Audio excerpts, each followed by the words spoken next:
Assalamualaikum warahmatullahi wabarakatuh. Selamat datang anak-anak di kelas 5. Untuk sementara kita gabung dulu ya materinya untuk 5A dan 5B karena guru 5B Bu Yun sedang ada halangan dan belum bisa memberikan materi kepada kalian. Oke, kita mulai ya di tema 1, subtema 1. Di sini Bu Dina akan menunjukkan materi tentang organ gerak manusia dan hewan. Sudah kelihatan ya di layar ya. Materinya Bu Dina ambilkan dari buku paket, buku kitab. Yang tadi sudah Bu Dina bagikan secara elektronik di grup WhatsApp. Dan nanti akan Bu Dina unggah lagi di Google Classroom ya. Oke, di sini ada bacaan. Ini tentang organ gerak hewan dan manusia. Perlu kita pahami, ciri-ciri makhluk hidup seperti yang kalian ketahui, salah satunya adalah bergerak. Ya, selain bernafas juga bergerak. Yang artinya bergerak itu adalah berpindah tempat, pindah posisi, baik itu sebagian tubuhnya maupun keseluruhan tubuhnya. Nah, organ gerak pada manusia dan hewan itu berbeda. Seperti pada kenyataannya, kalau manusia memiliki kaki, tangan, ya, untuk bergerak, sedangkan kalau hewan tidak semuanya memiliki kaki, tidak semuanya memiliki tangan. Nah, gunanya untuk apa? Ya tentu untuk bergerak. Kalau kaki untuk berjalan, untuk melompat, untuk memanjat, kalau hewan ya, atau mungkin kalau kata itu untuk berenang, bebek juga untuk berenang di air, di sungai, begitu ya. Nah, sedangkan kalau pada manusia juga sama itu untuk berjalan, untuk berlari, berpindah tempat. Seperti itu kaki gunanya. Kalau tangan untuk apa ya? Ya, seperti yang kalian gunakan sehari-hari untuk apa saja itu? Untuk makan, untuk memegang benda-benda, untuk apa lagi? Untuk menggenggam barang, seperti itu. Dan sebagainya, banyak sekali ya manfaatnya. Nah, kesamaannya apa antara organ gerak hewan dan manusia? Sama-sama digunakan untuk bergerak. Dan pergerakan ini membentuk sebuah sistem, namanya disebut dengan sistem gerak. Seperti itu. Ini ada gambar kelinci ya, kelinci sedang melompat. Nah, untuk bergerak tadi tentu saja dibutuhkan alat. Alat untuk bergerak apa itu? Yaitu yang disebut dengan tulang. Punya tulang nggak? Tahu nggak yang dinamakan tulang itu yang bagaimana? Tahu semua kan ya? Nah, tulang. Seperti mungkin kalian sudah pernah mempelajari ini di kelas 4 ya, tulang itu seperti apa bentuknya ya. Ada apa saja, tulang apa ya sudah tahu ya. Nah, itu yang dinamakan tulang itu adalah organ gerak pasif. Bagaimana supaya tulang ini bisa bergerak? Harus ada yang namanya organ gerak aktif. Apa itu? Otot. Dinamakan otot.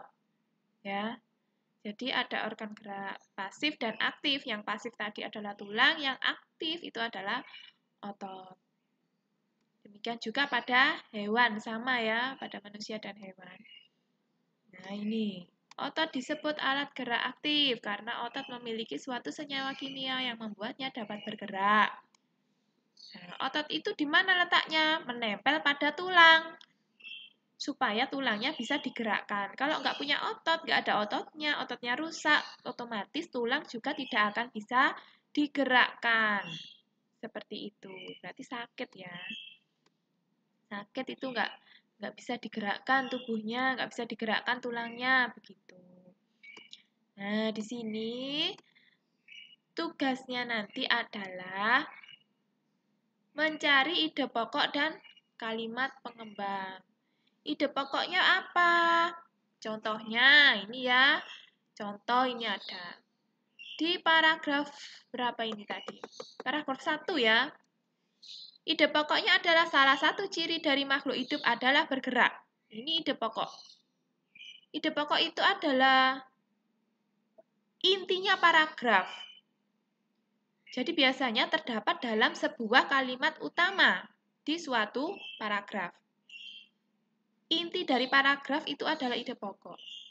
Beda dengan kalimat utama. Ya. Kalau kalimat utama itu seluruh kalimat mulai dari awal sampai titik itu ditulis semua. Tapi kalau ide pokok boleh intinya saja. Begitu ya. Boleh intinya dari kalimat utama itu tadi. Jadi lebih rinci lagi. Seperti itu. Disingkat, dirangkum. Dari kalimat utamanya paragraf itu tadi dirangkum.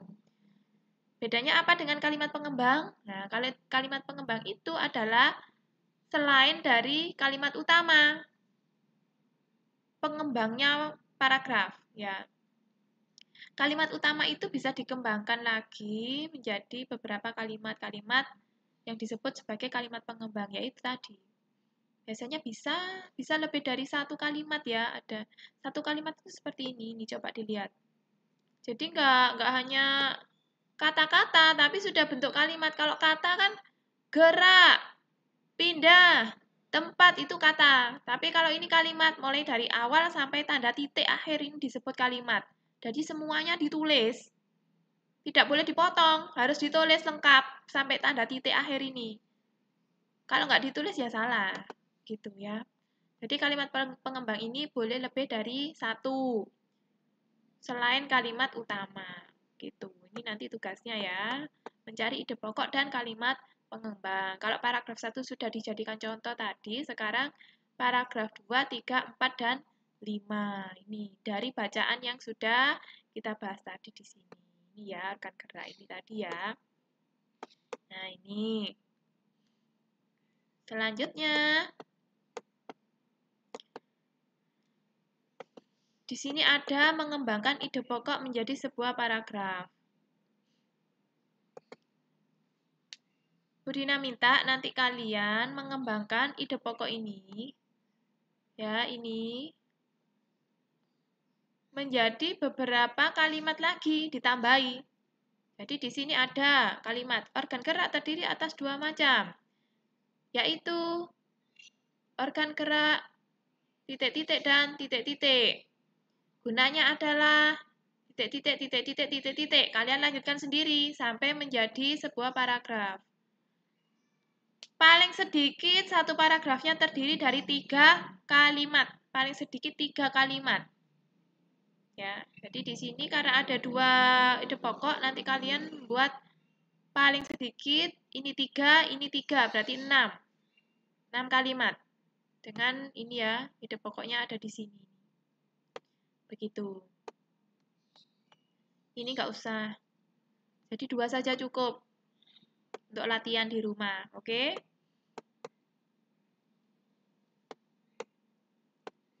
Nah, selanjutnya ini kita lewati saja.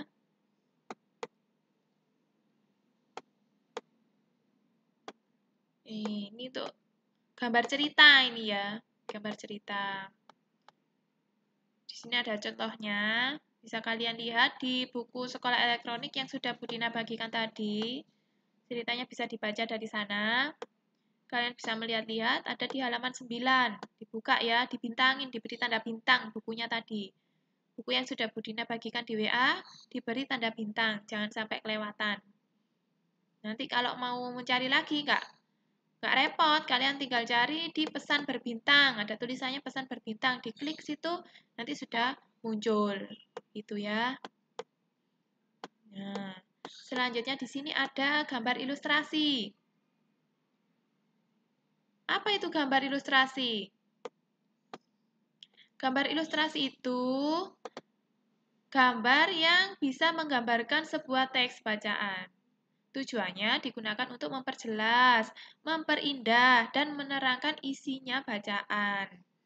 Contohnya ya seperti tadi yang ada di gambar cerita tadi. Kayak komik itu loh ya. Kalian pernah lihat komik nggak? Jadi di situ ada gambarnya kan ya, itu ilustrasinya. Tujuannya kan untuk memperjelas ceritanya, juga menerangkan isinya. Isi ceritanya bagaimana, yaitu gambar ilustrasi.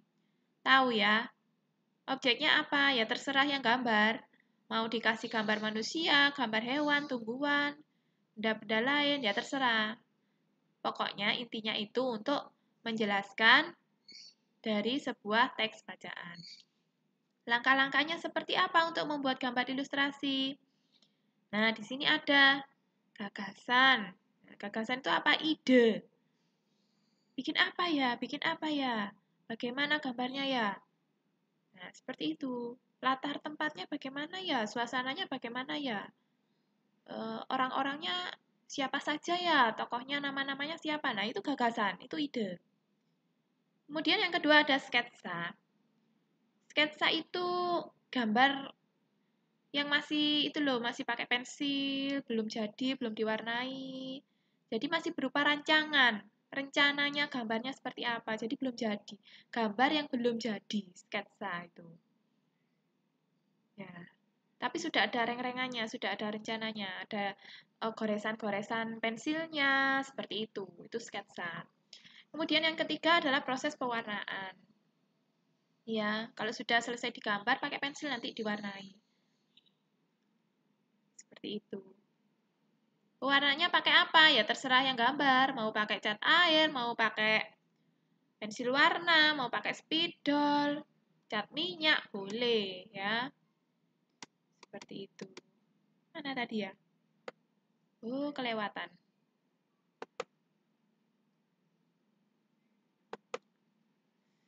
Kelewatan ya. Nah, ini. Ini medianya. Medianya juga terserah yang gambar. Mau pakai kertas, mau pakai kanvas, mau gambar di komputer ya. Kalau sekarang kan sudah ini ya zamannya pakai komputer ya. Gambar pakai laptop boleh ya. Jadi gambar pakai HP kan bisa juga itu ya, pakai ini pennya itu bisa. Kayak komikus-komikus online, sekarang komikus daring itu kan juga demikian, gambarnya pakai laptop, sudah nggak pakai kertas gambar lagi, gitu. Nah, ini ada gambar-gambarnya. Nah, kita lewati ya. Sekarang sampai pada organ gerak kelinci. Kelinci punya apa? Kaki. Gunanya untuk apa? Ya berjalan, meloncat ya, untuk bergerak. Nah, di sini keterangannya, kaki belakang kelinci lebih kuat dan panjang dibandingkan dengan kaki depannya. Kenapa demikian? Ya karena meloncatnya yang digunakan adalah kaki belakang. Tangan depan hanya untuk menopang tubuhnya saja. Kalau yang belakang dipakai tenaga untuk meloncat. Seperti itu, jadi lebih kuat ya. Nah, ini ada organ gerak hewan dan fungsinya. Ada ikan, katak, burung, ular, dan kadal. Serta kambing. Barangkali kalian bisa menyebutkan nanti di sini nama organnya apa kalau ikan. Ikan punya sirip. Sirip digunakan untuk fungsinya berenang. Ekor belakang ya. Untuk keseimbangan tubuhnya. Ekornya ikan. Demikian juga dengan burung ini ya. Burung punya sayap dan punya ekor. Gunanya ekor itu untuk apa? Untuk menyeimbangkan tubuhnya ketika terbang. Kalau ikan tentu saja untuk menyeimbangkan tubuhnya ketika berenang. Itu gunanya ekor. Jadi ekor itu nggak sembarangan. Kalau nggak punya ekor ya goleng nanti kalau terbang nggak bisa seimbang dia. Kasihan ya. Ikan juga demikian. Kalau nggak punya ekor ya dia nggak bisa seimbang nanti kalau berenang. Kalau sirip untuk apa? Sama-sama untuk berenang. Untuk mengarahkan arahnya ya, arah berenangnya kemana, begitu ya, sirip itu ya. Sayap juga demikian, sayap. Nah, kakinya burung, burung punya kaki kan untuk apa? Tahu ya.